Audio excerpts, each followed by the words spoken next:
Good afternoon, good day, good evening, everyone.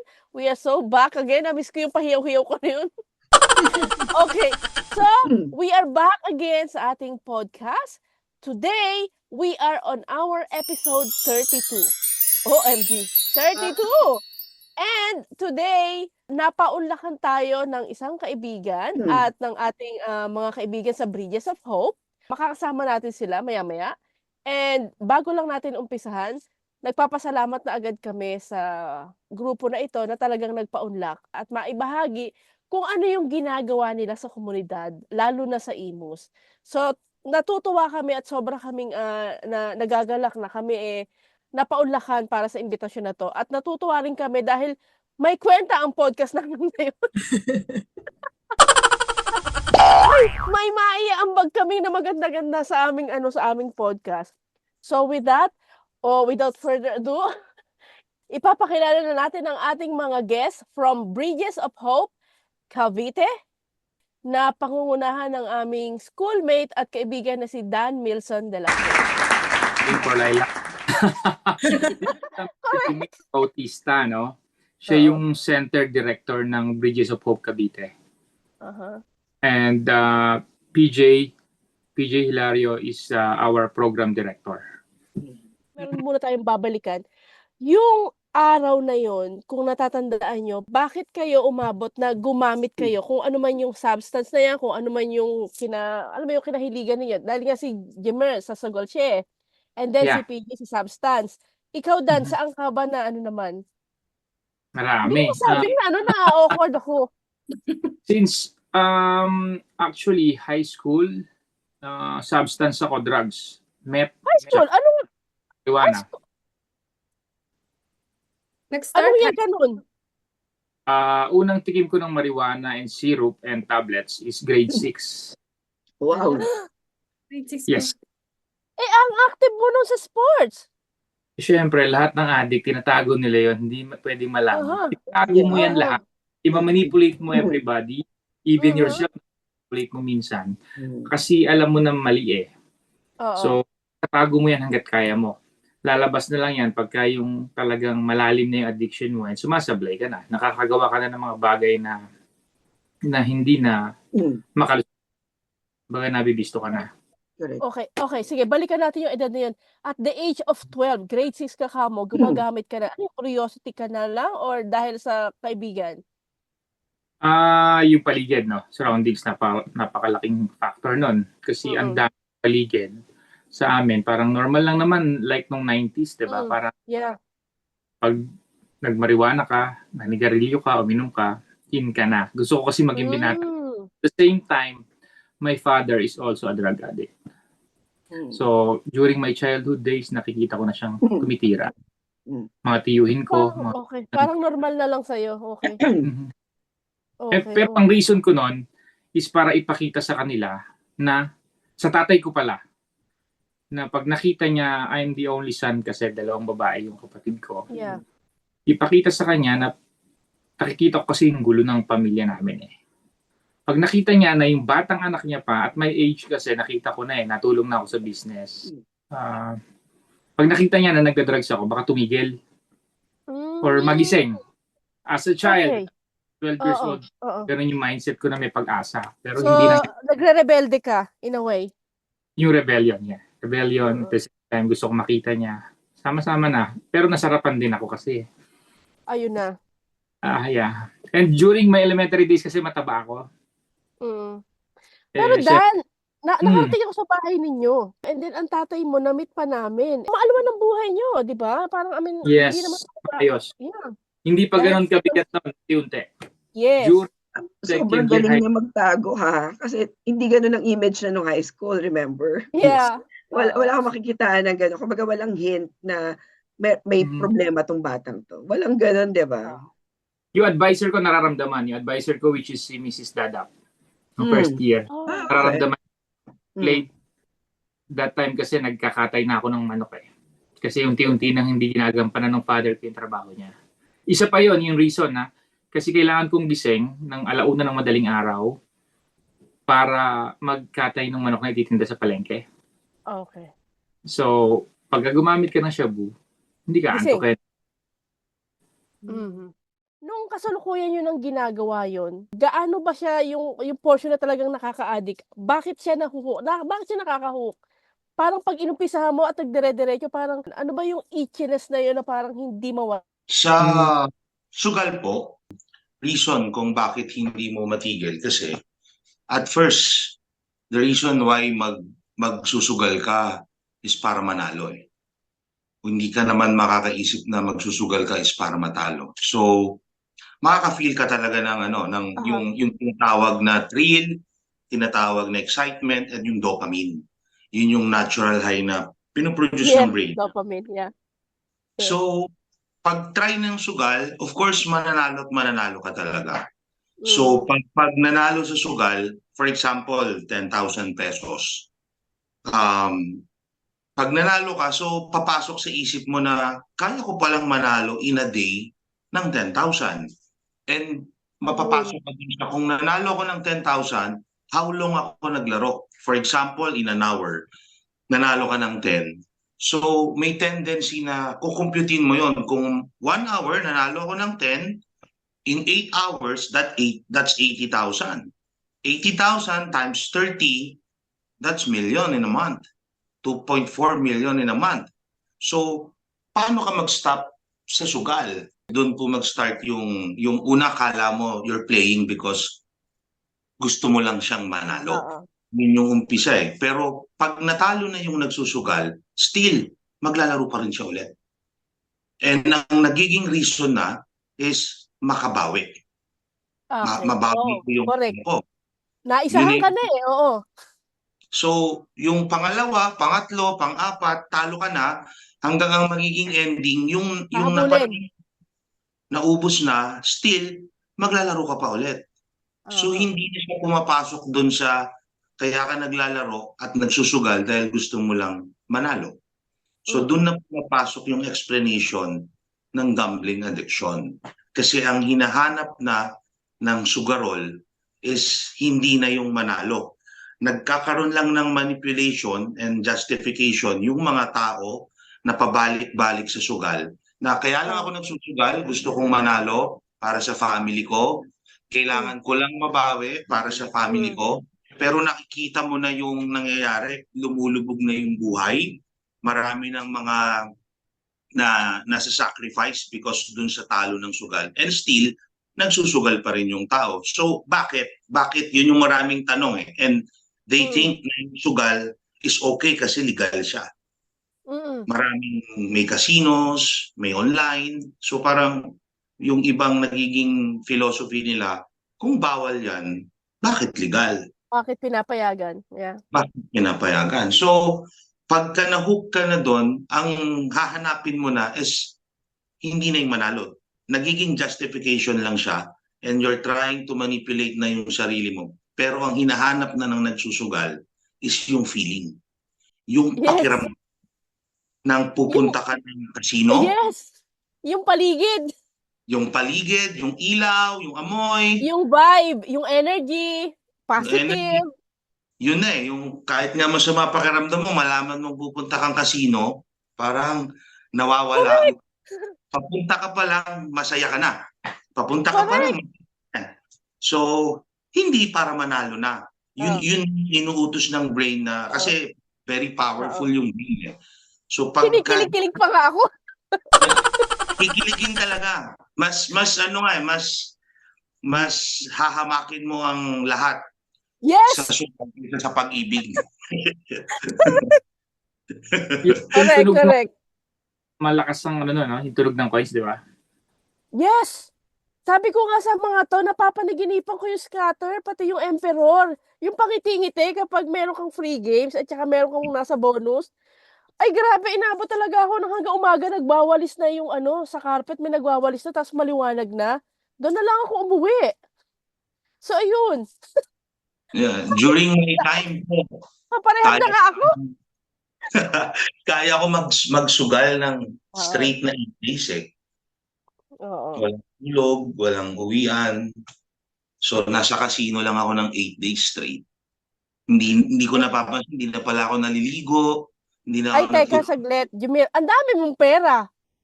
Hindi naman po sa sobrang dami, pero nananalo ka eh. Mananalo ka, pero hindi mo siya iuwi. Tapos ang ending, yung dala mong pera, ubos. Ubos. Ubos Correct. talaga. And during my time, meron akong thinking po na magaling ako magsugal. Kasi nananalo talaga ako. Yeah. Lahat ng punta ko, nananalo ako. Dun sa loob. Pero paglabas ko na, zero. So, All lots, yeah. All lots.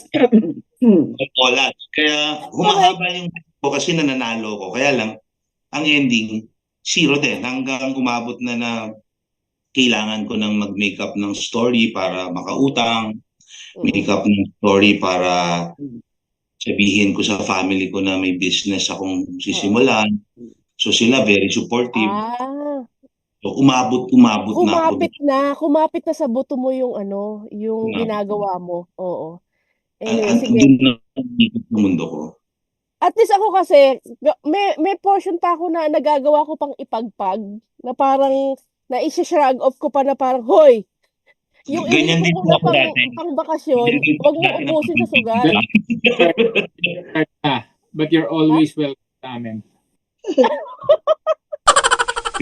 Yan din yung dahilan ko before po. Yan din, napapagpag.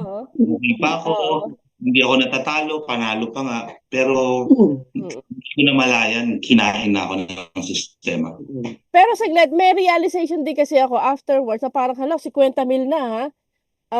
Anong ginagawa mo? Parang nahihiya na ako sa sarili ko, parang hindi na ako to. OA na tawag dito. May sakit na yata ako nun. So parang, nagawa ko pang medyo matauhan pa. Balik ko naman kay si PJ. Okay, at the age of 16 years old, si Dan, 6 years old, ikaw 16. Ikaw naman, bunso ng mga... 6 years old, meron pa ako medal niya. Sa likod pa ako na 14 si PJ. Bumata lang na.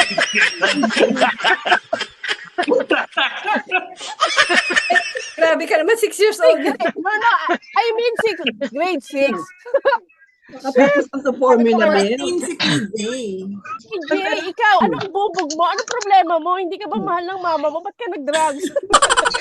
PJ, bago mo sagutin, gusto ko lang malaman kasi para lang ma-address natin properly. Kasi pero, di ba kasi kayo, you're dealing with abusers. I'm not sure. Yes. How do you properly call it ba? Pag na? Oo nga. Kasi di ba pag nasa labas, ang alam ng society, addict, yun lang. Common term, addict ka. But how do you properly address it? Substance use. We have substance use disorder. SUDs. Substance use disorder. So, yung word kasi na SUD. Yung word kasi na addict, stigma na yan before pa. Correct. So, nakaka-offend.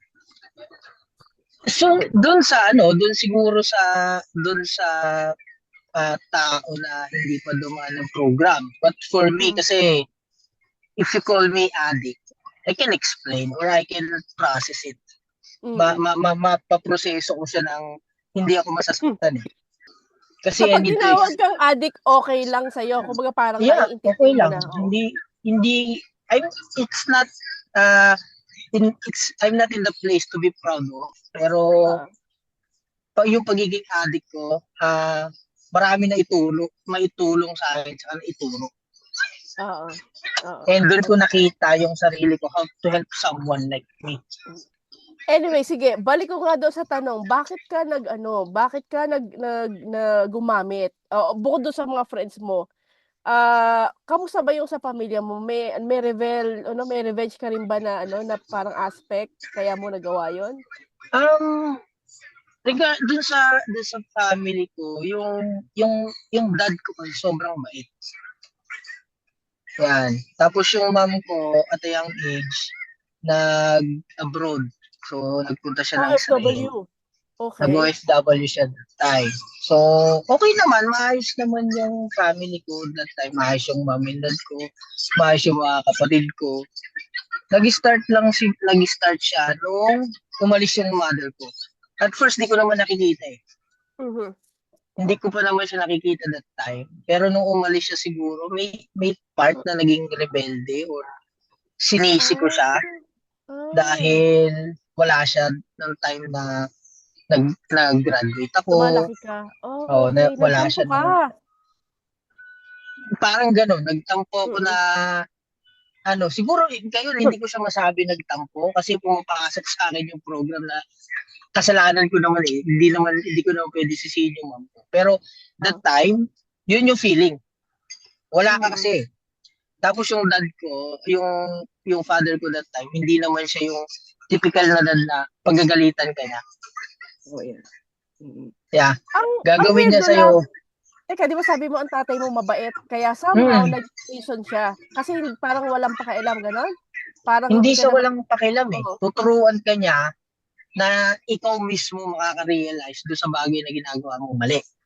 Okay.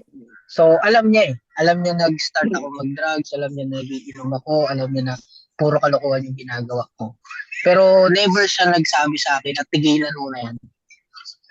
Hindi yan makakatulong sa'yo, hindi yan makakaganda sa'yo. Okay. Nung nadapa ako, tinuruan niya ako paano gamutin yung sugat ko. Okay. Eh since natuto kong gamutin yung sugat ko, inuulit-ulit. Kung susubahin, kumbaga talagang ikaw lang talaga ang may reason. Kumbaga talagang may choice ka. Eh sa bagay, ang bata mo pa noon, 16 years old, ano ba namang alam natin? Wala eh, wala ako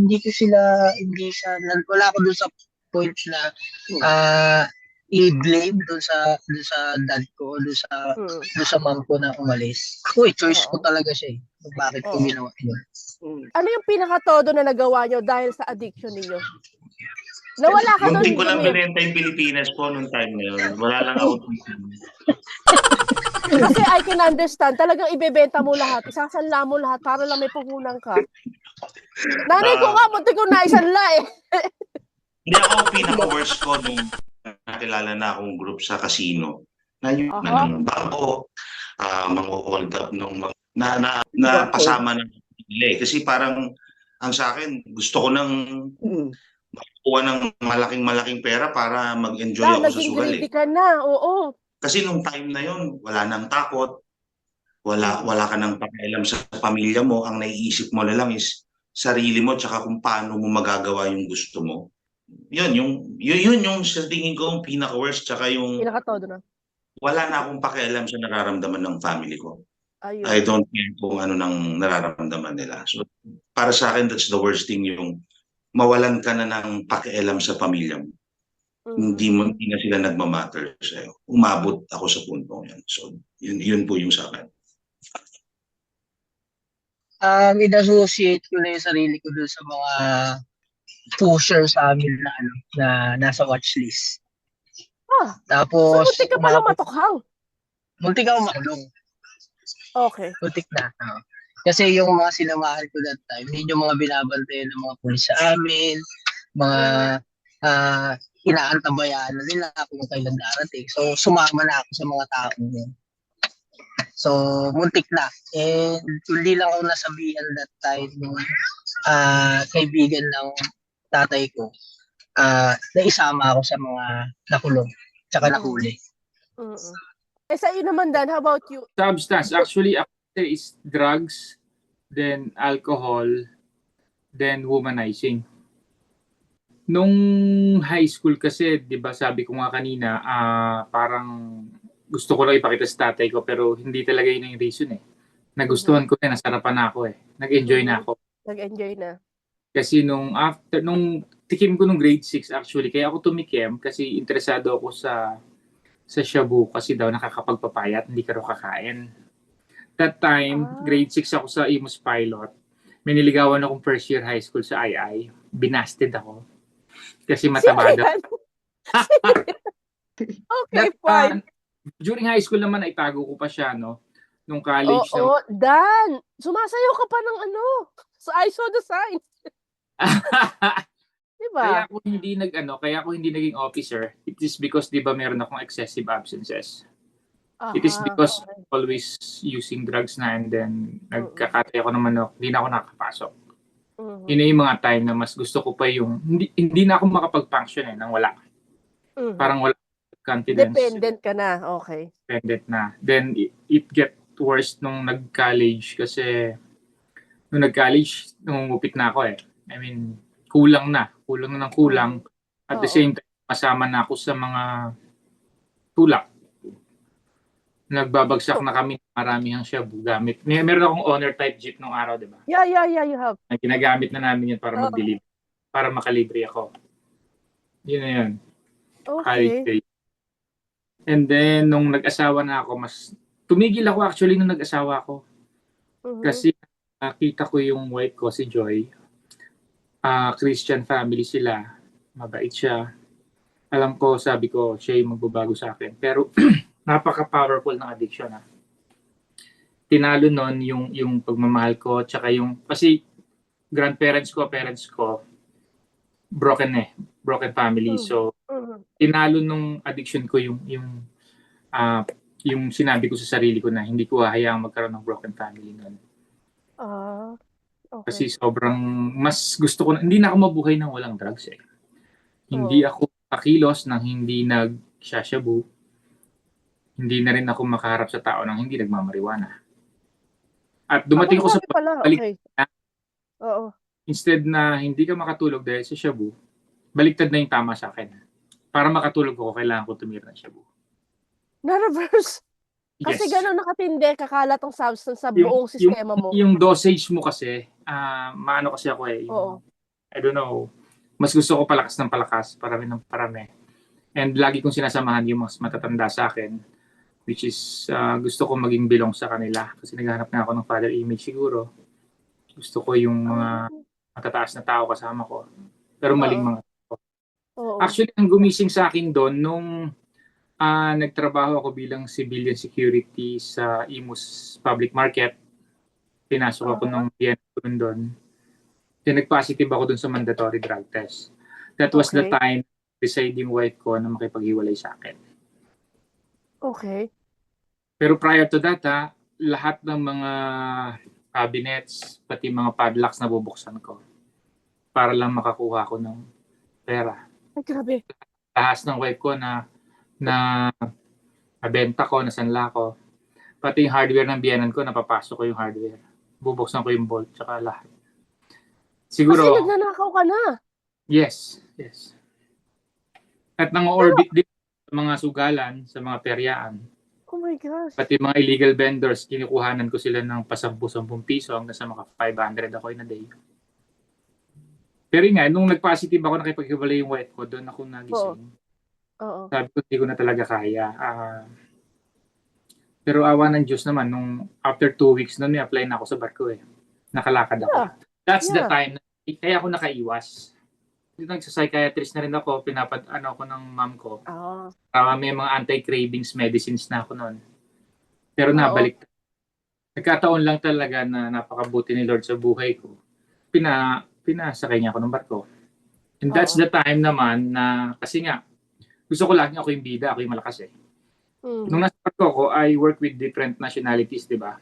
Of course. Greek.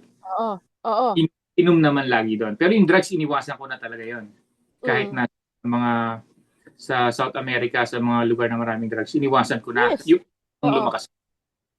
And yung pambababae doon din. Siyempre, seaman eh, di ba? Pero yung kasi, pag ikaw kasi nalasing, kasama mo yung ibang lahi, grupo, paglalaruan ka nila. Yes. Pag sila nalasing, dahil matibay ako, sila yung paglalaruan ko. So kaya na-develop yung alcoholism. Pero kita mo yung pattern, no? Yung addiction, nawala yung drug, pero pinalitan ko. Pinalitan mo lang. Nag-divert ka sa iba, yeah. Ibig sabihin yan, Dan, kung hindi pala ikaw sa drugs nagpakadalubhasa, if you do it in other industry, let's say sa iba business, or sa pag-artista, o sa tanggalin mo. Kasi kapag may nagustuhan ka, tinotodo mo eh. Di ba? Kasi passionate ka eh. Kung paano. Talagang I will give my best para pag sinabi ko, gusto ko ito, gagawin ko ito. Yun nga lang, mali yung napuntahan mo. Sisikapin kong marating kung ano yung kung naisip ko na gawin, kung ano yung magustuhan ko. Kasi dahil ang nakikita ko Mm. sa iyo kasi nga bit-bit mo talaga yung ano, parang kailangan ka may patunayan. Kasi nga yung anino nung kahapon mo sa tatay mo na may gusto kang itama at i-prove Mhm. na mas maano ako sa'yo, eh. Dapat ganito yung Mm. ginawa mo, eh. 'Di sana okey tayo ngayon. Andoon Yes. yung bubog, eh. Mhm. Pero yung along the way ba, nung habang ika'y siyempre eto na papunta na tayo sa Bridges of Hope. Kailan mo Hmm. na-realize na parang saglit, eto na swerte nga may asawa ka na talagang hindi ka binitiwan, okey na tayo dun. Dun na tayo papasok sa kailan yung transition na saglit from being the user, being the addict, being the pasaway at saka yung ano pabigat, Hmm. kailan napunta yun na parang, puwede naman na tumigil ka and then that's it, 'di ba? Pero paano napunta pa na kailangan kong balikan yung mga nangangailangan ng tulong. Curious lang kami, paano napunta dun? Hindi, bago ako nagpunta do'n kasi nung alcoholic na ako 'no, Hmm, nung natapos ko yung drugs, kasi nga nawala yung drugs sa buhay ko, oh, sabihin na natin naging maayos lahat ng puntahan kong, field, 'di ba? oo. Napunta ako sa nung napunta ako sa real estate, ang ganda ng Dan kita. matalino ka, I clearly remember sinasabi ni Jogie ang talino mo kaya. Oo, kasi feeling ko rin gano'n, tsaka lahat ng Mm, puntahan ko alam, I mean, nag-e-excel ka, oo. yeah, oo. Wala akong background pero naging broker ako, naging real estate agent ako. So, Yeah, ang kita nun. So, bukod doon, dumami yung pera ko, di ba? na naman, Hmm. oh, ayan na naman, oh. Because of that, puro good time, yeah. Before, baba lang, then naging, kumbaga sabi nila, dati kilo-kilo lang, bumili na ako ng buong baboy. Aha, Okay. Yeah. Yeah. Nag-gets nyo na okey. siguro Yeah. yun. Yes! Oo. Gusto mo ng wholesale, yung hindi mabibitin. Mm. Oo, yung anytime nandiyan, di ba? Oo, Pero sa dami nga ng problema ko, sa dami ng load ko sa business, tsaka sa real estate, hindi na ako makatulog nang hindi nainom. I drink 2 oh my liters of God. vodka or whiskey a day. Ha? Yeah. Anong age 'to? Ito na yung nagsimula ako 31.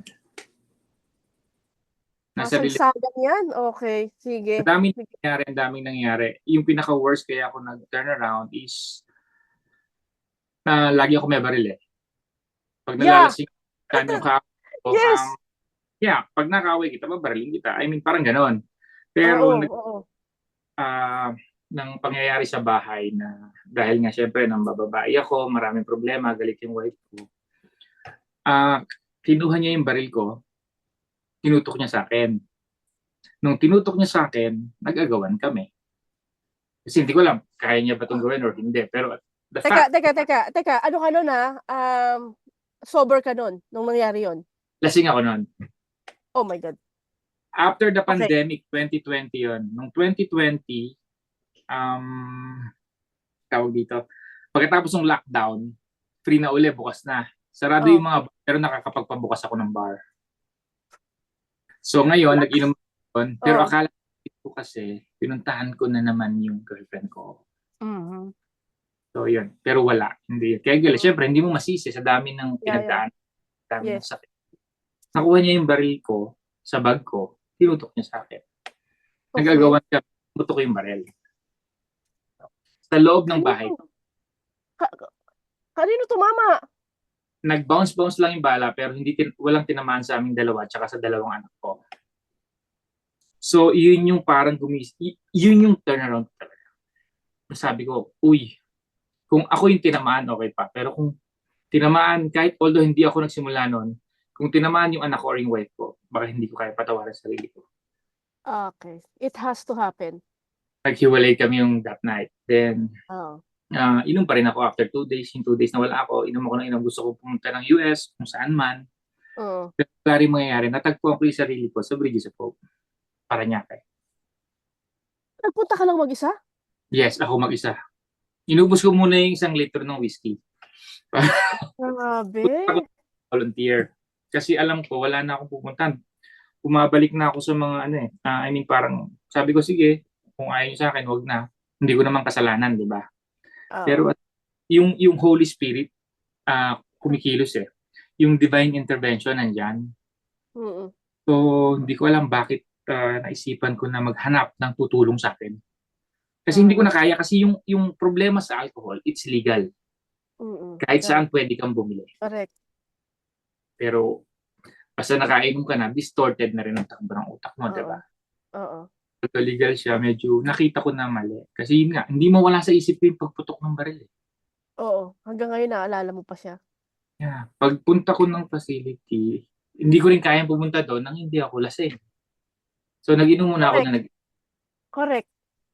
nung nagpunta ako doon ako nag-start. Actually, si Jumir, siya yung counselor ko. Okay. Siya yung naandun. Yeah, and si PJ din. Pero yung talaga nag-handle sa akin, PJ. Pero kasi, Dan, PJ, tsaka Junmil, malaki-laking isda itong pumasok sa nyo, sa lungga nyo, kung tutuusin. Kasi lahat ng kaso nasa kanya. Diba? Kumbaga parang pinakiyaw niya lahat ng magiging bisyo eh. So parang pagkakita niyo sa kanya, ano agad yung approach niya? Siyempre maangas to. Hindi, mabait ako nun. Okay. Hindi mabait si Kuya Dan nung pumasok. Kasi, okay.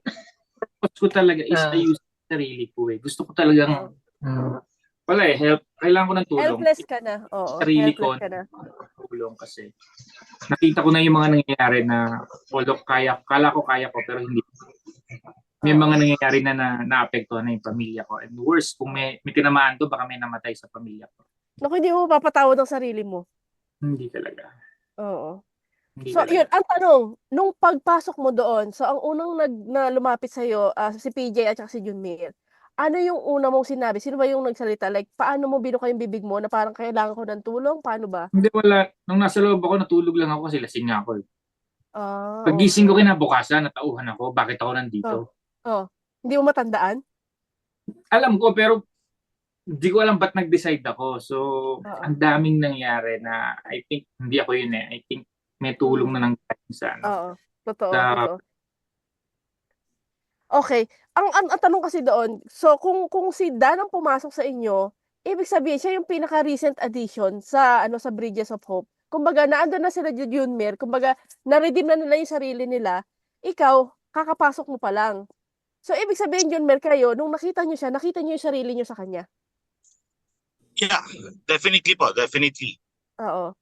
Nakita namin yung sarili namin kay Kuya Dan during that time. May mga, although gusto mo magbago, pero andun yung justification na kaya ako naging ganito, meron ka pa rin nakikitang ibang mga reason eh. So, normal talaga yan sa mga bagong pasok. And kahit volunteer si Kuya Dan, syempre may feeling ka pa rin na pagkapasok mo, may sarili kang time frame para lumabas. Which is, hindi yun yung mangyayari. One more thing kasi, nung pumasok ako doon, it's siguro, reason ko na lang din yun para, tinakasan ko lang yung nangyari, tsaka para maipakita ko sa pamilya ko na nag-volunteer ako to fix myself. Pero nung hindi na-meet yung expectation, na may usapan kami, before pa nag-uusap na kami na kailangan ko ng tulong kasi nagalit ako. I asked Jumir I want to file an annulment. She doesn't need na padalan pa ako ng mga gamot ko doon or something or anything na kailangan ko. Gusto ko na lang. Dahil nadurog ako eh. So nung hindi na nangyari kasing galit ka sa kanya. Okay yung pagbabago ko, okay eh. Pero at the back pala, meron akong timeline na hinihintay. Nung hindi nangyari yung araw na yun na hindi ako nilabas. After 2 months. Doon na ako bumalik yung dating Dan. Na hindi, doon ko nakita na hindi ko pala talaga gusto magbago. Ang gusto ko lang ipakita, ulit sila uli na nag-volunteer ako, gusto ko magbago. Pero babalik din ako. That's the time na hindi ako nakatulog, galit na galit ako. Sige, galit na galit ka. Ano nangyari? Hindi ka nakapag-file ng annulment. Ano nangyari after? Ayaw ni Jumir eh. Ibig sabihin, kumbaga talagang kinaga ka nila. Yeah, ang laking tulong sa akin. Kasi hindi nila ibibigay gusto mo. Ang ibibigay nila, yung kailangan mo. Curious lang ako, paano ko mausap sila Junmir at saka si PJ para, alam mo yun, ma-pacify nyo si Dan? ito, 'di ba parang pasaway talaga siya, tapos ang gusto niya, gusto niya. Paano niyo yun na parang, "Kumalma ka muna, makinig ka sa amin." Paano niyo siya kinausap? Ano yung laman ng usap na yun? Do'n po pumapasok yung tinatawag naming proseso sa Bridges of Hope, no? Oo. Yung CBT, Program. yung behavior therapy. Kasi andun ang malaking part po do'n is yung experience namin. Na gano'n din kasi kami eh. Yun Kaya din ang way naiintindihan of niyo? thinking. So alam namin kung saan nanggagaling si Kuya Dan that time.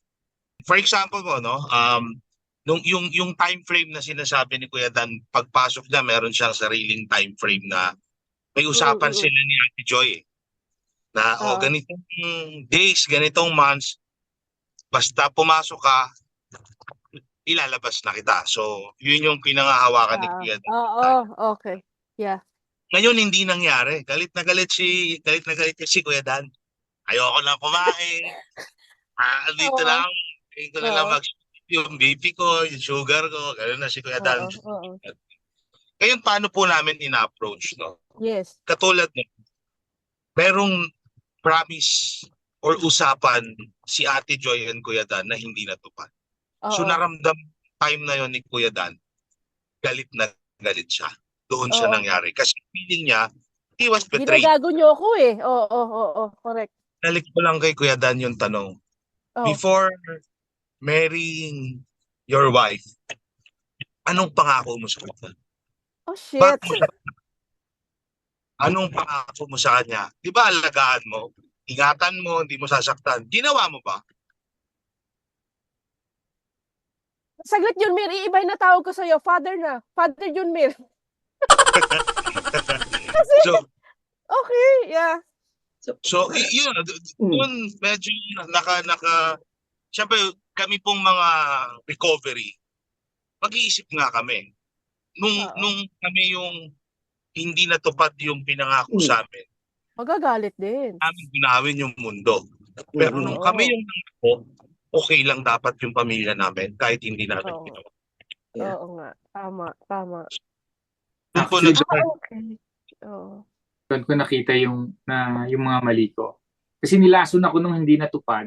Tapos, baka mamaya sa dami ng kasalanan ko, sa bigat ng mga kasalanan ko, nakabuntis pa ako and everything. Sa dami ng kasalanan ko, baka ako, yung 2 months na nandun ako, baka mamaya minanligaw na kasi minsan minanliligaw, syempre. Yeah, Hindi maiwas. of course. Project yan dahil syempre maraming nangyari. Yun yung mga tumatakbo sa ako. Nasa Takot sa sariling multo. Yes, of course. Natakot ko talaga. Oo. So I think parang ang nakikita ko, parang tinitailor fit nila yung program. Tama ba? Yes. Per case? Yes. Okay. Taylor, Depende. personal program ng Bridges of Hope. Personalized. Pero Junmir, yan ba may mga parang module kayo ng program ninyo? Kasi nahahanga ako kasi parang iba-iba kayo ng approach. Depende sa ibang tao. Depende sa klase ng pasyente eh. Pinag-aaralan nyo ba yan bawat isa sa inyo na nasa Bridges of Hope? Meron po kaming mga pinag-aralan and yun po yung combination ng approach namin kasi sa patient namin. Yung our experience tapos yung scientific na approach, kino-combine po namin together with our doctors. So kaya mas accurate kung paano namin tinutulungan yung mga pasyente namin. That's nice. Pero talaga may professional aspect kayo. Yeah, lahat po holistic kami, actually holistic. Correct. Ano lang, follow-up ko lang. Kasi given the scenario yung sinabi nila kanina, di ba? Yung scenario ni PJ, ni Dan, ni Jumir. Varied kasi yung reason nila. Bakit nila nagawa yung initial nila, di ba? So, usually, ano yung root cause? But right now, I want to see the bigger picture. Yung ano ba yung usually root cause nung addiction, yung mga pinapasok na cases sa inyo. Kasi parang nakikita natin, baka mamaya iba dahil sa poverty ba? Yung common. Marami pong root cause. Number one, it's poverty when it comes to yung majority po ng drugs. Kasi yung malaking mga percentage talaga poverty, ano? Mga, I think 70% po ng mga nagda-drugs Kawawa lang kasi they don't have the means para mag-rehabilitate. No? Right. Pero ang reason po talaga is bakit naa-addict? Bakit nalululong sila sa ganon? Because of poverty. Kasi they think yun na lang yung escape nila. Kailangan makapasok ako sa ganitong grupo para may makakabenta ako. Yun na lang yung panan nila ng pera. And second po yung family talaga rin. Yung family, no? Malaking bagay yung pamilya na pag hindi nagagabayan, yung wala silang idea kung nasaan ba yung anak ko, ano ba yung pinagdadaanan. Kasi unlike po before, ang magulang, sumunod ka lang sa akin dapat. Kung ano yung sasabihin ko sa'yo, gawin mo lang. Kaya lang nag-evolve na. Nag-evolve na po ngayon. Meron na yung mga mental health na nade-depress tapos nagli-lead into drugs.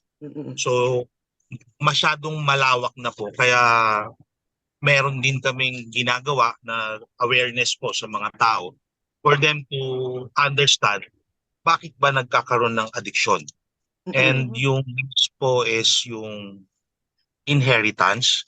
Sa study po, 40% ng nagiging addict or nalululong po sa bisyo is meron po silang mga lolo, kapatid, like yung case ni Dan, no?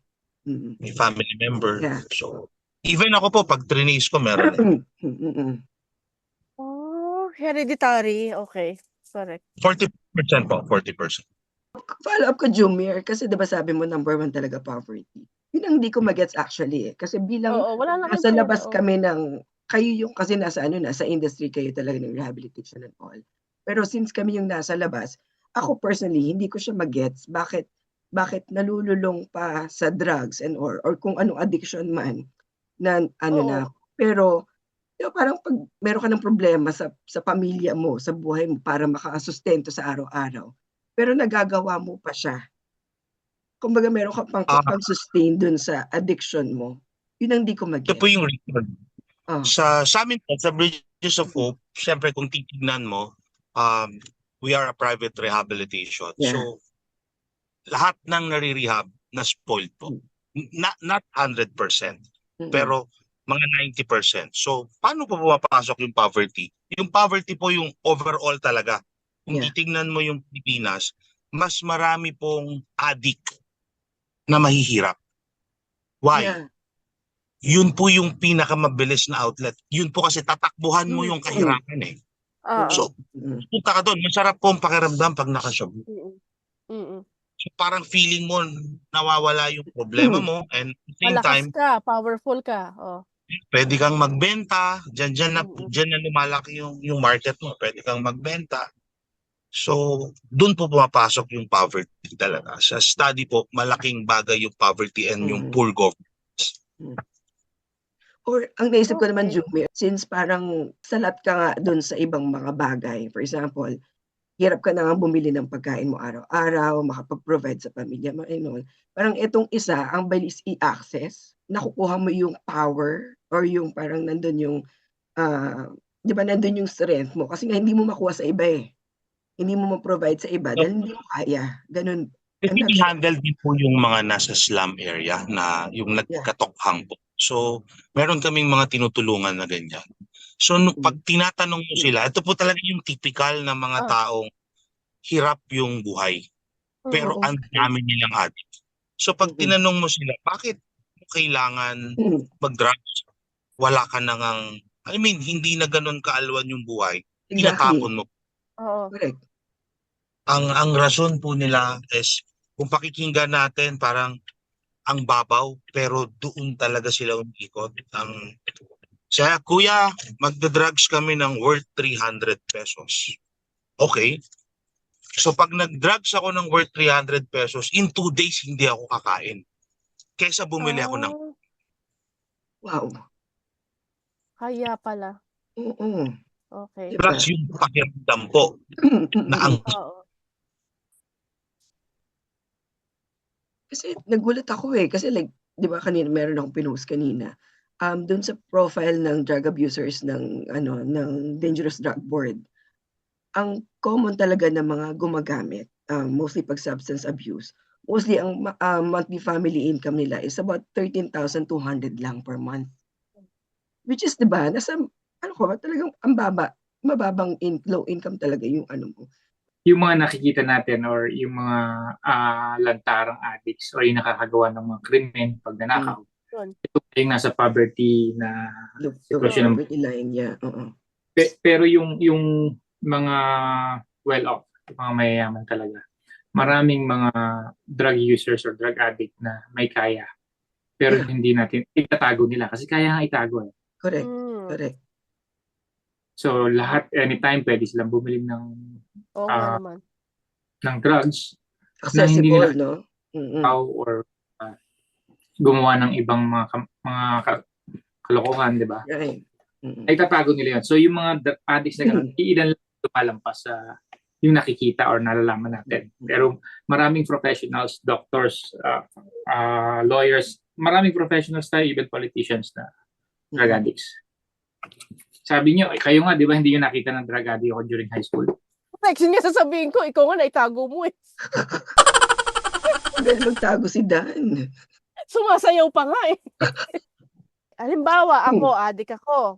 Dito na tayo sa program ng Bridges of Hope kasi natutuwa akong malaman na may mga ganitong klase ng organization na talagang, alam mo yun, kung pangit yung nakikita mo sa paligid mo, merong nagwawalis. May mga tao talaga na may grupo na tumutulong para ayusin. And to know also na backup na siya ng LGU, mas nakakatuwa. Bridges of Hope Cavite, before Imus lang, now meron na kaming pasimula na, tapos na yung LGU tie-up namin, which is para doon sa mga can't afford na mga pasyente na kailangan ng tulong. Humingi ako ng tulong sa government, which is kay Mayor AA, which is fortunately mabait eh. And naintindihan niya at nakita niya kung paano ako nagbago, paano nabago ng Bridges of Hope yung buhay ko, and paano ako na-turn around. So, sinuportahan niya ako. Nakita niya rin maraming natutulungan. So, nagkaroon ng LG tie-up. It's para siyang public rehabilitation pero powered by Hope, which is yung serbisyo ng yung program ng private facilities, yun yung ibibigay natin sa mga taga-Imus lang. May territorial tayo nito. Naka-focus siya sa mga talagang taga-lehitimo taga-Imus. Na indigent, na kailangan ng tulong pero hindi nila kaya magbayad. At yung iba pabalik-balik sa rehab, nothing against the public rehab, no? Pero syempre alam naman natin, hindi kaya yung program na dapat ibigay sa mga pasyente. Kumbaga yung requirement mas marami kumpara doon sa naipoprovide ng existing. Kaya nag-put up kayo ng rehabilitation. Yes, ang dami kasi namin actually, we are providing a private program, pero yung program namin kasi is almost mas mababa kumpara mo doon sa ka-level namin ng binibigay na program. Okay. So, because kasi gusto lang namin talaga makatulong. It's not just business, it's yun na yung ano namin, advocacy namin. So, yeah. Kaya in a span of 3 years, pagtatatlo na kami, is opening up sometime in September. Okay. So, ang tanong, gaano kalala ang addiction sa Imus? Sa Cavite? As in, mas ano ba ngayon? Mas challenging ba ngayon? I was about to, parang kanina, iniisip ko na tanungin yan. Kasi, although I'm not sure if they can answer that. Kasi nga dahil baka yung data or yung statistics na meron sila is confidential, no? Pero sige, if they can answer, but why not? Gusto ko rin malaman. Mas challenging ba ngayon kumpara before? Actually, hindi lang naman sa Imus, no? Kahit saan naman tayo pumunta. Ang taas na naman. Numbers na addiction. And addiction, not only on substance, alcohol, and gambling. Yeah. Okay. So, kahit normal na tao, nagkakaroon ng addiction. Like obese, addict sa pagkain, addict sa sweets, yung mga shop. So, addiction kasi is a behavior na hindi mo makontrol. Kaya kailangan dapat balanse. Hindi pwedeng sobrang luwag, hindi pwedeng sobrang higpit. Moderation. Yes, dito pupunta yung pamilya. Kaya napakalaking bagay din ng pamilya. Pagka ang pamilya nasa balanse lahat and merong communication, so alam mo kung ano yung nangyayari sa anak mo. Kasi minsan nagiging busy na yung mga parents eh. May mga sariling problema sa personal, sa trabaho, sa negosyo. Hindi na nila napapansin yung mga anak nila na naliligaw na pala ng landas. At kung titingnan natin, no, pabata ng pabata, hindi lang addiction. Ang isang problema natin is yung behavior ng mga kabataan ngayon. Yes. Correct. Yes. Kung Correct. kakalungkot, pero makikita mo, nasa toddler pa lang, baby pa lang, binibigyan na ng iPad. Binibigyan na ng iPads para doon na sila nakafocus. Hindi nakakatulong. So marami ngayon mga hindi lang addictions, pati depression and anxiety. Mental health, yun ang problema. Oh, in that case, kayo ba pag halimbawa hindi sugarol, hindi siya substance na addict, kinikita nyo rin ba yung mga addict sa BTS, sa pagkain?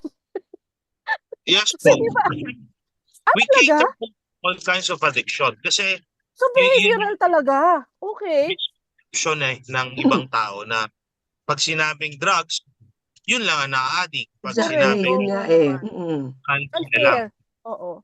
Addiction po is yung you don't have the control na Oo. doon sa mga bagay-bagay.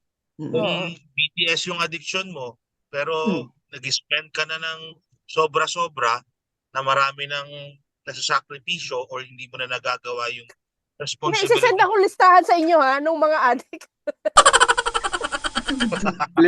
For example, yung BTS may concert, wala kang pambili ng ticket, mangungutang or magnanakaw ka para Yes.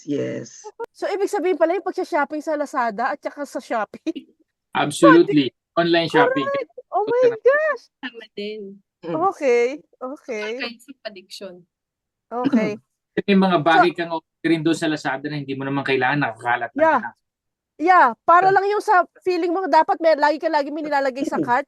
Yung thoughts na talagang kailangan lagi kami binibili, tapos yung tunog ng tunog kaching. Oh, okay. So, pasok. Okay. Pag ng 7-7, Yes.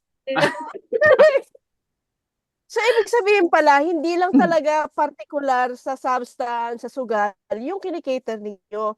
So, kung halimbawa pala addict ako sa BTS, pwede rin pala ako magpunta diyan kung feeling ko lang kailangan ko ng counseling, kinikater nyo rin pala. Opo, pati addict po sa pag-ibig, nag-cater din kami. broken heart. Wow! So, ibig sabihin, papunta na kayo mga Joda Mango. Nagiging na kayo mga love counsel na kayo. Napakaluma ng Joe de Mango mo. O, hindi nila kilala. Kilala ko yun. Sa Jumar, hindi kilala. Okay, sige. Ang tanong ko na lang, ano yung typical na araw sa Bridges of Hope? Wala po kaming talagang typical na araw kasi everyday there's a challenge. Iba-iba. Okay. Iba-iba. Depende sa kailangan gawin sa mga pasyente, pero we have this structure po, no? Meron kaming everyday na routine na structure. We have process, individual, group processes. We have group counseling, individual counseling.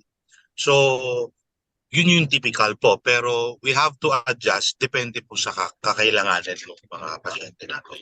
Okay. It seems to me na parang ang Bridges of Hope ay parang na rin kayong ospital ng mga addict sa lahat ng bagay. So, ibig sabihin, meron kayong... More of a hospital po kami, no? Oo. Hindi dahil sa naming buhatin yung bangko namin, pero more of a hospital kasi... Ganun na nga. So, ibig sabihin kayo, may 24/7 kayong doktor, kumbaga, sa loob? Parang... Meron po, nakamonitor yung doctors natin. Kasi kami po, we treat our patient na hindi lang siya basta pasyente. We treat our own family talaga. Okay. Kaya tawagan namin kuya and ate. Yung mas mataas na posisyon, we call them kuya and ate. Okay. Teka, another question. Siyempre, may establishmento.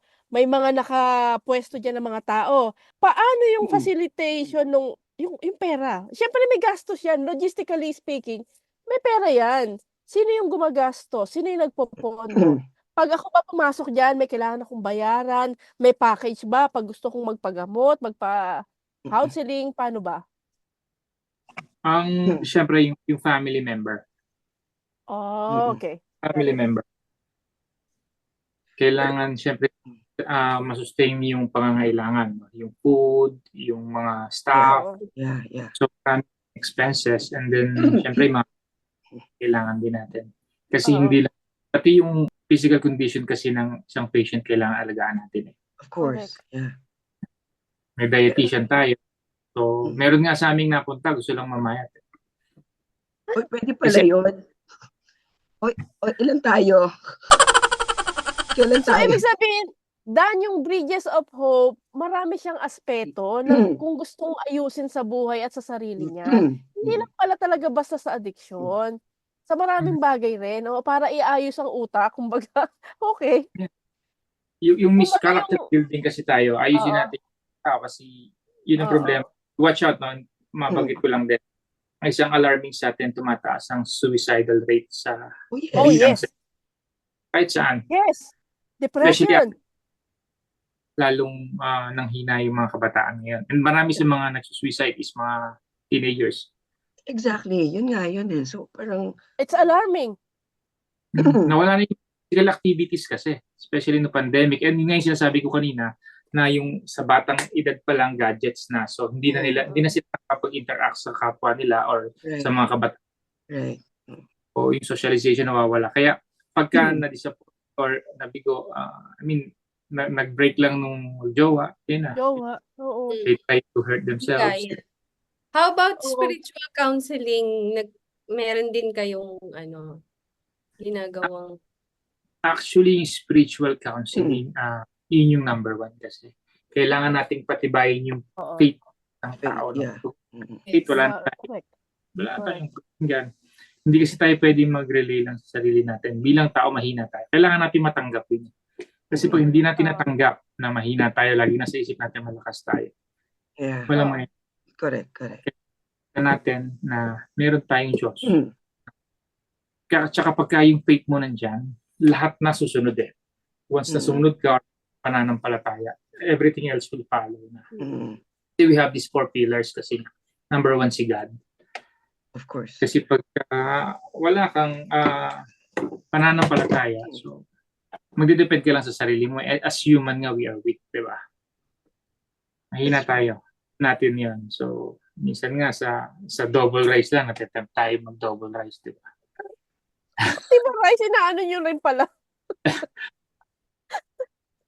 Meron tayong proper lang. At kasi ng sobra masama. Lahat ng food. Yes. Kailangan balance yan lang. Pero napaka-importante ng faith. Yung faith yung number 1. Kailangan natin ng spiritual healing kasi. Lahat naman, kalimitan, nandyan na si Lord sa puso natin. Pero hanggat hindi tayo nadudurog, hindi tayo nawawasak. Yes. Hindi tayo mabubuuli. Yes. Hanggat hindi ka tinuturuan ng leksyon. Bridges of Hope is may facility kayo, diba? Pero meron din ba kayong program na kinikater yung sa bahay lang ang program?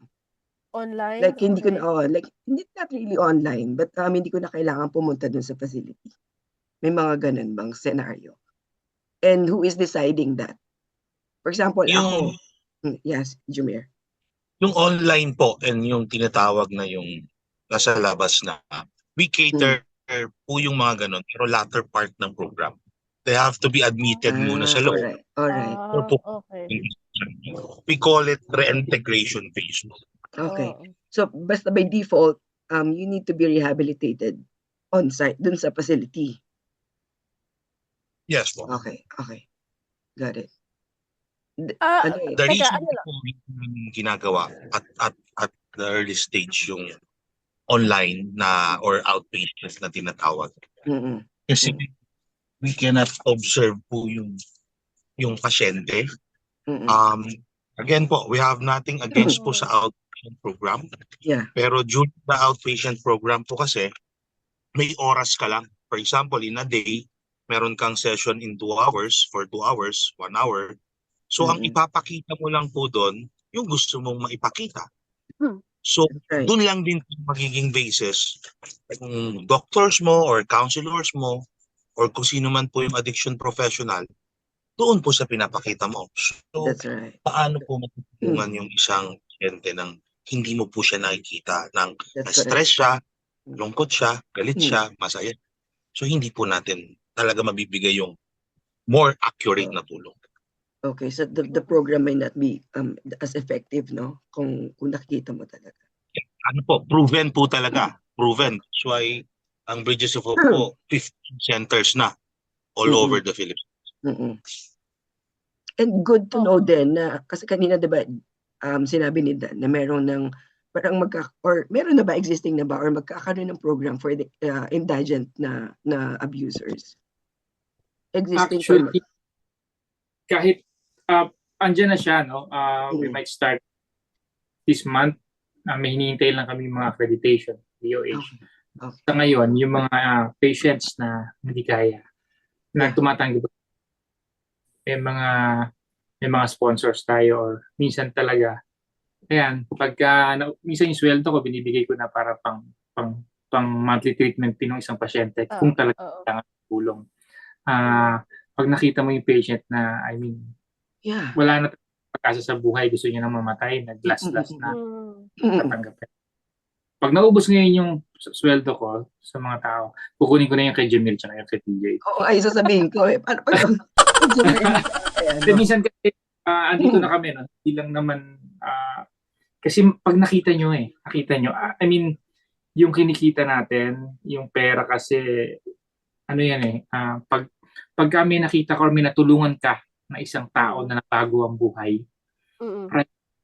yung nakita mong saya, yung luha na pumatak sa pamilya. Yes. Yung napakaraming luha nila dahil sa mga nagpapasalamat sa iyo. Luha dahil sa sobrang naging maayos na yung pamilya nila. Pati yung next generation, hindi lang yung pasyente na tulungan namin, pati yung pamilya, pati yung next generation and next generation pa kasi naipapasa nga, diba? Naipapasa nangyari. Basta naiayos na natin yung pasyente. Ang sarap sa priceless. Yun ang masarap na nakaka-addict. Yung ganun, no? Parang addict pa rin kami Pero hanggang pero positive way. Iba na nga lang. Pagtulong naman. Oo. Currently, talagang kung ano man yung program, kung ano man yung ginagawa mo, nasa social media na talaga yan. So, bilang kayo nasa industry ng ganyan, ng counseling, paano nyo naman nai-spread yung project na to?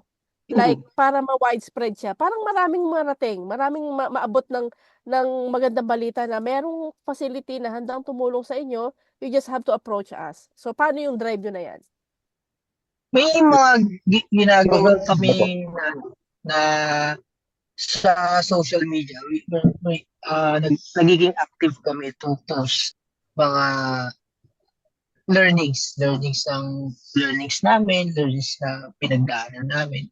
And mostly kasi may mga tao na hindi alam kung paano humingi ng tulong or mag-approach. So by social media nagagawa namin 'yon na nagbibigay kami ng example, nagbibigay kami ng experience through social media para makita o mabasa ng tao na magkaroon sila ng idea how to seek help.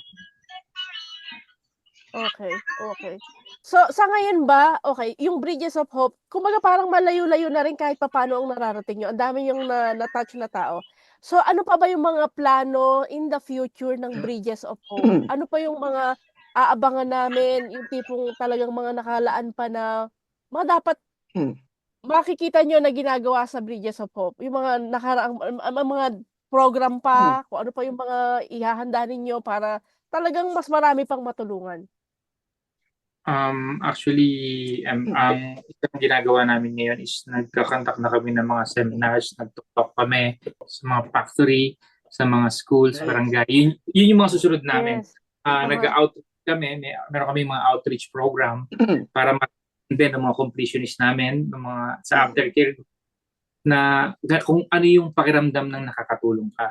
So while nag-outreach program ka, time na rin na magtutok kami para mai-share din doon sa mga tinulungan natin sa outreach program natin. And pati doon sa mga sa mga offices, may mga offices kami. Ang plano namin yung mga schools, high school. Kasi kung meron ganyan nung high school tayo, baka hindi ako nagkagalit. So yun yung ipupuntahan namin. Schools, barangays, para lang magkaroon ng awareness bilang sa addiction, pati sa mental health. So, yung mga hindi nakakaalam, kami na yung pupunta sa inyo. Puntahan na namin kayo. Diba? Oo. Ako, I love I love the program, yung indigency program. Kasi nga, isip ko, for sure, baka maraming gustong tulungan yung sarili, pero they don't have the Oo, means. nahihiya lang. Oo. Hindi, not really nahihiya. Wala silang pera. Kasi alam nila, that will entail money. Diba? Pag pumasok sila, alam nila, kailangan Yan nila. ang sahod ni Dan? Oo, yun palang 3, no? Hindi makakasapat yung sa amin sa dami, no? Pero Dami Sa nga dami. sa dami. Oo. hindi biro, no? Kasi sa dami ng gastusin, siyempre mas uunahin mo yung gastusin mo sa bahay. Oo. Hindi nakikita pa na yung iba kasi ang dami nag-inquire pero hindi tumutuloy kasi nanghihinayang sila doon sa gastos. Pero hindi nila nakikita yung long-term effect. Ito kasi yung investment talaga. Ang ininvest mo yung buhay ng tao. Kung paano siya mag-save. Kasi kung hindi mo siya isi-save ngayon, it's either mas malaki pa yung masunog niya or mapaham. Diba? Yun yung hindi naintindihan ng iba. Pero yun nga. Kaya nga, ginagawa natin, humihingi tayo ng mga tulong. Actually, yung mga ibang kaibigan natin ng mga company, lumalapit din tayo. May mga nag-sponsors din. May mga mabubuting puso na syempre, natin kami kung ano yung mga nangyari sa buhay namin, paano kami nagkaganito. And nakikita naman nila kung paano na-change yung buhay namin. So, may mga nag-sponsor, may mga company, mga businessman na they're willing to help para sa isang pasyente or hindi man yung buo, no? Kasi mahirap kasi na iasa rin lahat eh. Of course. Kailangan kasi may participation din ng pamilya. Oo. Kasi pag walang participation, like nila public rehab, wala kang participation, medicines, wala. Parang inilayo mo lang siya, pero hindi mo nakita yung yung importansya ng para maibalik yung relationship nyo para mabuo ulit. Hindi bakit mo ginagawa yung syempre sakripisyo rin to na magkakalayo kayo ng family member na mahal mo. Yeah. Kailangan may participate. Oo. Kapag alam mo naman tayong Pinoy, kapag wala kang ginastos, sinasayang mo minsan. Karamihan ganun eh. Basta wala kang nilabas, hindi mo binibigyan ng importance. Diba? So, mas maganda nga yun. So, kahit paano at least, kumbaga, at least subsidized lang yung program. So, I think better yung ganun. Anyway. Hindi lang, pati yung pamilya kailangan mag-participate sa program. Yeah. Hindi mag-work to pagka kami lang. Kasi after, paglabas niyan pagkatapos at hindi pa rin naging tama kung paano i-treat or hindi pa rin nila alam magbigay ng rules, babalik. Kasi addiction, there's no cure. Nasa atin. Yeah, I know some. Ang kailangan lang natin kung paano, pero importante ito yung love of God tsaka love of family. Alam ko kasi parang nag-vary siya, syempre per individual talaga naman eh. Per situation, per case, diba? Per individual. Ano ba yung mas madalas na mayroong relapse? Drug abuse, gambling. When it comes to relapse po, yan kasi ang question ng family. Before po i-admit yung family member nila. Of course, there are fees na dapat din gastusan nila. So ang question po nila dyan, how sure you are na paglabas anak ko, ng asawa ko, kapatid ko, hindi na siya magre-relapse. Galing sa inyo relapsing disease. So, ano po ba yung percentage when it comes to relapse? No? Kami po sa Beacons of Hope, we are confident po na sabihin, no? Mas mataas nga po kami dun sa percentage ng safeguard. Yung safeguard, 99.9 lang eh. Yeah. So, kami... May hindi pa namamatay talaga na germs. Sige na, kahit hindi ako addict, papasok na ako. Mas mataas po kami. Bakit po? Paano po nasabi namin na mataas yung percentage namin? Nagiging mataas po yung percentage namin as long the family is kakampi po namin. Yung family po, iisa yung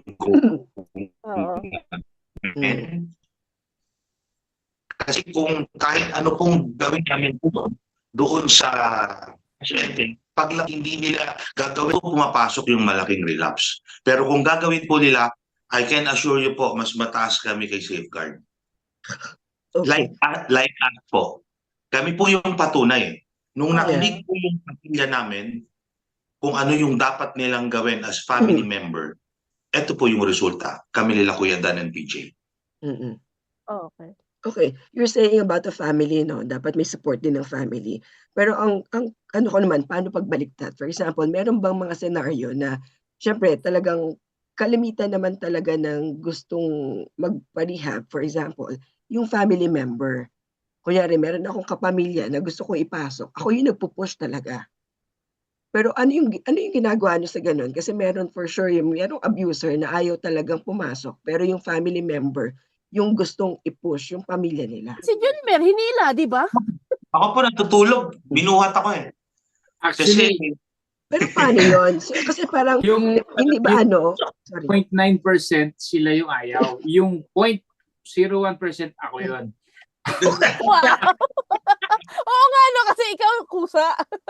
Hindi naman. Marami rin kami. Marami rin nag-volunteer na natanggap niya or nakita nila na kailangan. Kami ni PJ, pinuha kami ng labag sa kalooban. Kinidnap kaya. Nag-grocery lang kami. Bigla lang kami dinamputi. Binitbit na lang kayo bigla. Pero mas mataas yung Yun yung kagandahan natin sa Pilipinas. Unlike sa Western country, they have the law na Kailangan meron kang willingness. Kaya marami pong foreigner na pumupunta ng Pilipinas para magpa-rehab. Marami, may mga family members na lumuluwas talaga sila ng Pilipinas para ipasok yung mga kamag-anak nila, anak nila, family members nila. Kasi nga sa ibang bansa, wala tayong ganun eh. Hindi mo pwedeng kunin ng persahan. Hindi mo pwedeng pasok sa controlled environment ng i-persaid mo. Kailangan meron akong willingness. Kailangan yung ako mismo yung magdadala sa sarili ko doon sa rehabilitation center. Kung titignan po natin sa US, parang first world country sila. Parang lahat ng tao bilib sa Amerika. Pero because of yung law po na yun, yung sa Philadelphia, di ba may isang street po doon? Hindi ko lang sure kung ano po yung lugar na yun na parang mga zombie na tao. Kasi hindi po pumasok. Totoo, okay. Totoo nga pala yun, Oo, sobrang ngengi na, no? Bangag na bangag na. Alam mo, parang dito rin, ganyan din siguro. Kasi parang, although I'm not sure about the law here, pero parang baka ganun din. Kasi ang dami ko rin parang may nakasama New Zealand. Baka ganun din po. Kasi parang feeling ko, may nakakasalubong ako, eto, meron to eh. Yung mga ganun. Targado. Oo, may mga ganun talaga. So sabi ko parang baka ganun din dito. Same lang. Mag-ingat kayo kasi hindi lahat nakikita niyo, no? Oo nga Meron naman. Tago. Best example. Wag ka nang lumayo, andyan siya. Kaya nagtago. Oo nga. Siya, anyway, Mamaya sayawan lang kayo, sabihin niyo, okay to. Ay, sorry. Iba ang image niya talaga noon eh. Hindi mo talaga makikita. Ay, nako, Dan. Siya, mahaba-haba na ang oras na kinuha namin sa inyo. Ngayon, bilang finale, ano ba yung mensahe ninyo para doon sa mga tao na dating kagaya ninyo? Dapat una po, we have to accept, no? Lalo na yung family member. Kasi maraming nalululong ngayon sa substance, gambling, alcohol, and even yung mga family problem or behavioral po na nandun sila sa stage na in denial. So at first they have to accept na you have a disease like us. Kami po nagbago nung natanggap namin na we have a disease. That's why we need ng tulong, yung proper intervention ng mga professionals. That's why nakalagpas kami. And I know na yung feeling po kasi ng ganito, ng nasa bisyo ka, powerless ka eh. And ang meron na lang sa'yo is parang you're hoping someday na one day magiging maayos ako, one day magiging ganito ako, one day hindi ko nasasaktan yung family ko. Ang advice ko lang po, instead na mag-focus tayo dun sa one day, start mo yung day one para makarating ka dun sa one day mo. So, and there's always a hope po. Yeah. Siguro po yung huwag kayong matakot. At the same time, huwag kayong mahiya. Na hindi kasi ito yung bagay na kailangan mong ikatakot eh. Kasi ngayon kasi marami na eh. Like us, marami ng mga tao na willing tumulong, willing magbigay ng extra di ba, para sa mga taong kagaya namin. So, yun lang siguro. Kasi, wag yung tignan na nakakahiya o wag yung tignan na masama yung nangyayari sa amin. Mas masama kasi siya tignan pagka wala tayong ginawang step o wala akong ginawang hakbang para tulungan itong tao. So, ako malaki yung pasalamat ko na meron kami, sila Kuya Dan, sila Kuya Jumer, na meron kaming ganitong program. 'Di ba, na huwag kayong mahiyang lumapit o huwag kayong mahiyang magtanong doon sa mga bagay na hindi nyo alam kung ano yung sagot o hindi nyo alam kung paano umpisan. So, nandito lang naman kami. Willing kami makinig at the same time, willing kami tumulong hanggat sa kaya namin. Ako ang may papayo ko lang sa mga kababayan natin or sa mga sa mga followers nyo, sa mga nakikinig ngayon, or kung sino man lahat ng kakilala kaibigan natin, huwag kayong mahiya or matakot na humingi ng tulong. Kasi seeking help is hindi nakakatakot or hindi nakakahiya kasi alam naman natin na hindi natin kaya. Pagka huwag nating pilitin na itago or gawa ng paraan kasi hindi natin mamamalayan. Lumalaot na tayo, lalo tayong nababaon. And huwag natin ikahiya na nadapa tayo. Huwag natin ikahiya na kailangan natin ng tulong. Kasi kung minsan, yung mga tao na maraming pinagdaanan sa buhay, maraming problema, maraming nalampasan, maraming kalokohan. Pero once na nagbago ang isang tao na dating loko-loko, mas mabuting tao sila kaysa sa mga nakikita natin dyan na naka-necktie pa dyan, mga edukadong tao. I mean, yung taong talagang pinilit magbago, ang dami niyang pwedeng maitulong din yung potential ng isang tao. Talaga lang na-trap, iba't iba lang yung pinanggalingan. Pero okay, mahiyang lumapit kasi andito kami, willing kaming magbigay ng tulong. At the same time, hindi nakakahiya kasi dati, minsan pag sinabi nilang na rehab ka, di ba, parang iba yung dating.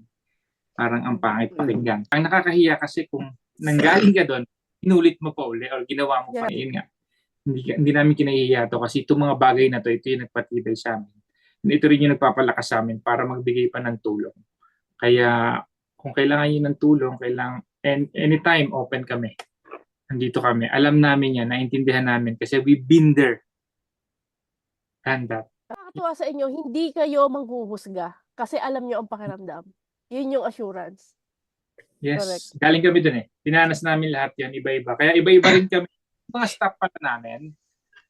Guards, nurses, counselors, mga recoveries din.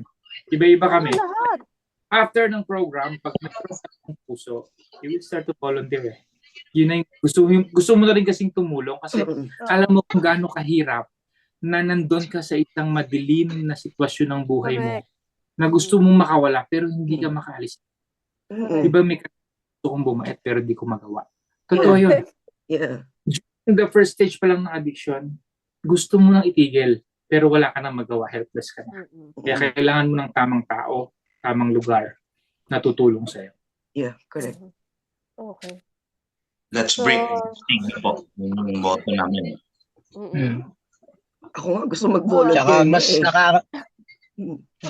Mas nakakahiya yung tao na hindi kaya tao nagbabago. Tsaka proud kami na nagbago kami.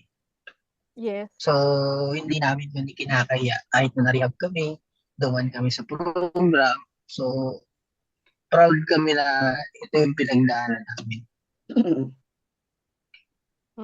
Alam mo, yan na lang yung wish ko sa society natin na yung parang mabago yung stigma na pag galing ka ng rehab, ang pangit ng dating sa'yo. Sana mabago yung ganun. Kasi Pero, parang, di ba, ito yung mga nanggaling sa rehab na paglabas. Ito yung makakapag-share eh. Di ba? Para Pero we ma-inspire pa yung iba. Oo, correct. we don't encourage na daanan yung mga pinagdaanan namin. Kasi Oo, di ba? Exactly. Diba? That's why dito po kami, para pakita nung mga, lalo na po yung kabataan, Oo. don't try it. And wag na natin hintayin na lumalim pa, no? Sa umpisa pa lang humingi na tayo ng tulong. Kasi minsan like yung mga pamilya or doon mismo sa tao na nakakaranas nito, humingi na kayo ng tulong kasi sa sobrang galing na mag-manipulate ng isang nasa addiction or ng isang addict, pati yung sarili niya na mamanipulate niya rin, na kaya niya, magbabago ako, titigil ako. Pero hindi mo mapapansin, hindi mo na makikita yung mga ginagawa mong maliit. So, hindi mo mapapansin. Natutuwa lang ako kasi yun nga. Natutuwa ka dyan? Hindi kasi natutuwa ako sa mga guests natin. Ang sarap nila makinig sa kanila. Hindi, because they're giving hope. At saka nakakatawa dahil may program tayo na ganito. At nakakatulong sila. Hindi sila yung although may mga pinagdaanan sila doon, and ngayon, sila naman yung tumutulong. So, salamat kasi andyan kayo. Dahil marami pa kayong matutulungan at hindi lang isang tao, kundi yung buong pamilya nila. Kasi alam ko may problema ngayon dyan na sakit na ng lating lipunan eh. So, andyan kayo para magbigay ng bagong pag-asa sa lalo sa mga kabataan ngayon. So, thank you. And sana makatulong din kami in a way na kung paano makapag, yung center niyo. Siya, bank account, send. Abangan po namin sa Netflix to. Sabi pa, Max muna, Jumir. Hindi pwede sabihin, baka mag-relapse na maraming mag-relapse. Delikado yun na. Ang sarap nung may nalalaman ka na, may mga ganito palang program na nag-e-exist na sa ngayon. Sa dami ng nagiging problema ng bawat pamilya, lalo na yung mga addiction na yan. Actually, parang damay din dyan yung katulad sa anak ko, behavioral, di ba? Yung, rin yan dugtong-dugtong yan yung ASD, yung mga problema sa Kasi parang ang kailangan mo kasi talaga is acceptance muna. Unang-una. Andun yung acceptance sa lahat ng kung ano yung nagawa mo, ano yung mga nangyari sa'yo. Then, dun papasok ngayon yung kailangan mo ng tulong. Kailangan mo ng humingi ng kung anumang advice o kung anumang dapat gawin sa'yo para mabago ka. Spiritually, mentally, di ba? Lahat papasok na yan. So, ang ganda ng program nyo. Sana, yun lang, magtuloy-tuloy pa, dumami pa yung mas matulungan nyo. And salamat din, maraming salamat kasi kayo yung naandyan para sa mga taong nangailangan ng ganong klase ng tulong o kung anumang tulong yung maibibigay nyo pa. God bless sa inyo. May singit ko lang po, no? Yun po, ito kami po, instrumento lang kami dito. Lahat ng nalalaman namin, lahat ng pinagdaanan namin, sinishare lang namin, inaakay lang namin. Pero ang pinaka-importante po dito, yung prayer. Yun lagi din namin sinasabi sa mga family ng mga patients namin. Hindi namin kaya na kami lang. So, kailangan may divine intervention.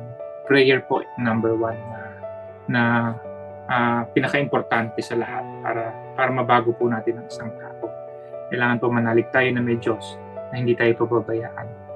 Ilapit po natin sa Kanya lahat ng pinagdadaanan natin. Gaano man kahirap yan, gaano man kabigat.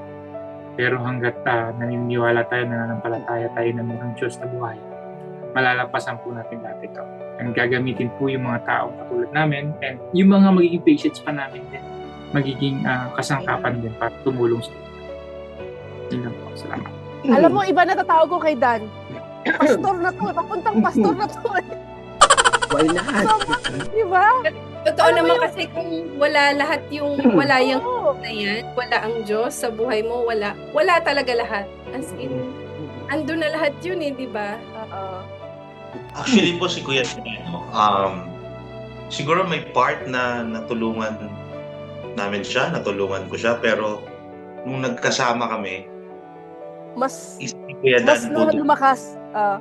palapit kay God sa yung parang yung nangyayari sa atin hindi dahil magaling tayo, dahil meron sa taas. So, kung siguro pinagtagpo kami at tinadhana. Wow. Oo. Parang mas lalo kayong Ito yun. na-amplify, no? Yung Oo. ano nyo, yung gigil ninyo, mas Yeah, na-amplify nung parang- sumama si Dan. Oh.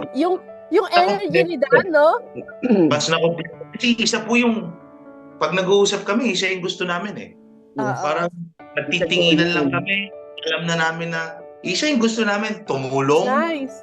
pagbalik sa kung paano natin kaya, pero yun nga, we always reminded by Kuya Dan na yung si God nandyan lagi sa lahat ng nangyayari sa atin. So, yun po, talagang naging part talaga.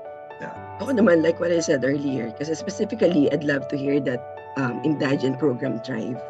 Kasi nga, because I know for a fact na bilang Red Crosser, di ba? Alam ko na ang daming na walang-wala na kailangan ng tulong, pero hindi nila talaga magawa because of, yun nga, sabi ko kanina, parang wala silang means to do that. So with that indigent program na hopefully that will thrive, na sana initial lang yung tulong ng government and hopefully may mga donation na papasok for the indigent cases. Kasi mas maraming matulungan, mas maraming ma-reach, di ba? And like what I told Dan, in any way I can, I'd love to help spread the word, to reach out, di ba? Kung ano yung meron, na eto meron na to hindi nakakayang mag-reach out. So, kasi ganun lagi bilang abuser, parang ikaw ang iniisip mo agad, bakit ako papasok? Nakakahiya. Ano sasabihin sa akin ng mga tao, di ba? Usually ganun ang notion kapag sinabi na i-rehab ka. So hopefully, makatulong din kami to voice that out, to reach out as many people as we can. Ang laki ng percentage ng user. So parang at least we need as many voices as we can to spread out the word, diba? And just kung nasa Pilipinas lang ako, baka nag-volunteer na ako bukas dito sa kanila. Yeah. Kasi, alam mo yun, yung ano nila, yung vision nila, yung mission nila to help other people. Diba? Ang sarap lang na para maging part ka ng gano'n. But in any way we can, kaming apat. And lalo na, yung sabi mo kanina, you need a lot of prayers for your organization, for your cases, kung ano yung mga nasa loob pa ng ganyan. We'll probably include you in our prayers. Lalo na si Sister Grace. Okay. Sa akin naman, ang pinaka-key takeaway ko talaga dito is sobra akong natutuwa kasi nga, sabi ko nga, sa sobrang pangit na nangyayari sa mundo, sobrang refreshing na makakita ng mga tao na nagmamalasakit pa rin talaga doon sa mga nasa ganoong kalagayan na pinanggalingan nila. So parang di ba kanina sinabi mo, Dan, bakit along the way, sa dami ng katarantaduhan na ginawa mo sa asawa mo, sa pamilya mo, sa kabuhayan nyo, still hindi ka dinala doon sa either namatay ka, nakapatay ka, o malamang, alam mo yun, lutang ka pa rin ngayon, o kaya may sakit ka dahil sa pinagagawa mo sa katawan mo, kumbaga siningil ka. Pero hindi. Ang ginawa sa'yo ni Lord, dinala ka pa niya doon kung saan ka dapat dalhin. Ibig sabihin lang, Dan, talagang ikaw ay anak ng Diyos. Kayo, Junmir, ikaw, PJ, talagang kayo, anak talaga kayo ng Diyos kasi hindi kayo hinayaan na talagang tumodo kayo, mapunta na kayo sa kasadlakan na magiging parte pa rin kayo ng problema ng society. And yet, naging reverse kayo. Kayo pa yung naging nasa kabilang side ngayon na parang hindi nyo kami kalaban, kami ay kakampi ninyo at nauunawaan namin kayo. Kaya nga andito kami. Kaya sobrang thank you kasi hindi namin kayo nakikita as bilang tao. Nakikita namin kayo as bilang Justice League. Sabi niyo mga hindi ibig sabihin, kayo yung, correct. Kumbaga, kayo yung grupo na parang magdadala ng mabuting balita sa magulo ng mundo. Kaya sobrang thank you. In any way we can, actually, willing na akong mag-donate ngayon talaga. Kasi I do understand, kailangan yun ng monetary din. So, ano ako dyan. Pag-uwi ko rin ng Pilipinas, definitely dadalaw ako dyan. Gusto kong makita yung facility ninyo, makita kayo, makamayang kayo, mayakap kayo dyan kung sino yung may mga sitwasyon dyan. Kasi ako, kahit man hindi ako totally naging addict, alam ko yung pakiramdam na merong napufulfill sa'yo na parang papunta ka na ng addict. Madilim kasi yun eh. Lalo pag natatalo ka na, maano yung pakiramdam na parang ang lungkot. So, sadlak. Sobra yung lungkot. Pero, pinabukasan, ayan ka na naman, babanat ka na naman, kukuha ka na naman ng puhunan. Kung hindi talaga ako naging OFW, malamang isa ako sa Bridges of Hope yan, na nire-rehabilitate. Anyway, so, gaya na sinabi nila, sobrang thank you sa inyong tatlo, at sa marami pa ninyong grupo, hindi man sila naandito. Oo, hindi man namin kayo makita sa ngayon, definitely, kami ay magiging parte ng inyong programa dahil sobra kaming natutuwa. Knowing done before, natutuwa ako to see a person na namumuhay dahil sa purpose. Di ba, Dad? Yun yung importante sa lahat. From day one, kapag hindi mo alam kung saan papunta ang buhay mo, talagang kung saan ka dadalhin ng kung ano man. Pero kung alam mo sa sarili mo na may purpose ka at kailangan ka ng tao, nabubuhay ka na lang para dun sa mga tao, hindi na para sa sarili mo. Tama, So, correct. yun, sobrang thank you. Sobrang thank you sa grupo ninyo. Actually, ngayon namin nakita nga yung purpose namin, na meron pala kaming purpose. Hindi pala, dati akala ko kasi meron akong 9 lives eh. May nagamit pala kasi ako. Hindi pala yan. Kaya pala tayo nandito, may purpose tayo pare-pare. And Yes. sa inyo kasi, at kahit paano, nabigyan pansin nyo kami, and kailangan din namin to para ma-share din kasi napaka-importante fairness eh. Hindi kasi alam nung iba, hindi alam nung iba kung actually maraming na kailangan ng tulong pero hindi nila alam kung saan sila tama, kung saan talaga dapat sila humingi ng tulong. Kaya salamat din sa inyo na imbitahan nyo kami, and ang sarap kasi i-share yung buhay namin kasi na yung hope namin na nakuha namin, and then na-share din namin, na ibabahagi din namin. Yes. Alam niyo kung bakit yung hope, Bridges of Hope, kung ano lang. Di ba merong kasabihan na alisin mo na sa lahat ng tao, pera, kayamanan, fame, pamilya. Pero wag mong aalisan ng pag-asa. Kasi yun na lang talaga ang matitira. So with that, thank you talaga sa inyong tatlo. PJ, salamat sa iyo. Jumir, salamat sa iyo. Magkikita tayo, inshallah, kapag ako nagbakasyon dyan, bibisitahin ko kayo. And of course, Dan, thank you talaga. Thank you for your time. Panday lang, huwag ka mag-stay ng one whole program. Ayun. How can people reach them? Yes. How can they reach you? Yung Are they going to call you or may Facebook page or something? Yeah, we have a Facebook page, Bridges of Hope Cavite. Pag sinearch mo pa lang si Google, lalabas na Bridges of Hope. So hindi lang naman kami Cavite, no? Buong Pilipinas. No? Kaya at least ang bilis ng ngayon, basta nag-search ka lang, lalabas siya. Minsan nga kahit di mo sinesearch, lalabas pagka meron ng divine intervention. That's Yes. Para makita nyo kami. Hindi yun na kami kayo. usan sila. So, ayun, sa mga nagstay sa amin, salamat ha. Salamat talaga sa mga followers namin. I hope marami kayong natutunan kasi kami mismo, sobrang ang dami naming natutunan. Parang hindi pa man ako atik, gusto ko nang magparehab, di ba? Parang kung ganito yun naman yung mga tutulong sa inyo, di ba? Parang hindi kayo magdadalawang isip na talaga kung gusto nyo magbago. Ito na yung panahon. Baka sa mga nanonood ngayon, may mga kamag-anak, may kapamilya na alam nyong may nangyayaring addiction. Baka ito na yung signal na may gawin na kayo. Di ba? Baka ito na yung sign na tulungan nyo na yan kung sino man yung nahuhulog na yan sa kung ano man yan.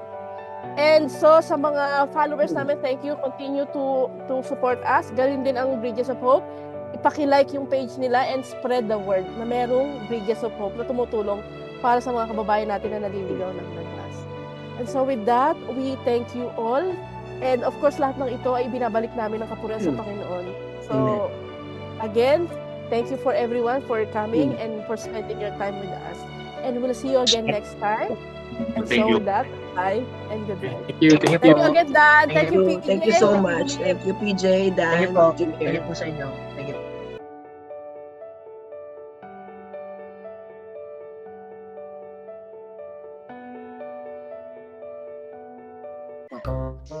Komportable naman kayo kasi napaka-intensive ng mga katanungan na inihanda namin. Inaipa namin po Grabe, dito. yes yan, hindi. Natandaan po kami ng mga intensive na mga sagot. Ayun. Okay. Mapapanood po ba ito sa Netflix? Viva Max pala. So, sa'yo ako makaka-relate, Yumir. Makaka-relate ka na. May tendency rin akong ma-addict sa sugal. Oo, ginagalugan ko ang Okada, ang City of Dreams, Soler. Hindi po ba tayo sa doon? Malamang hindi kasi busy ako magiginyan eh.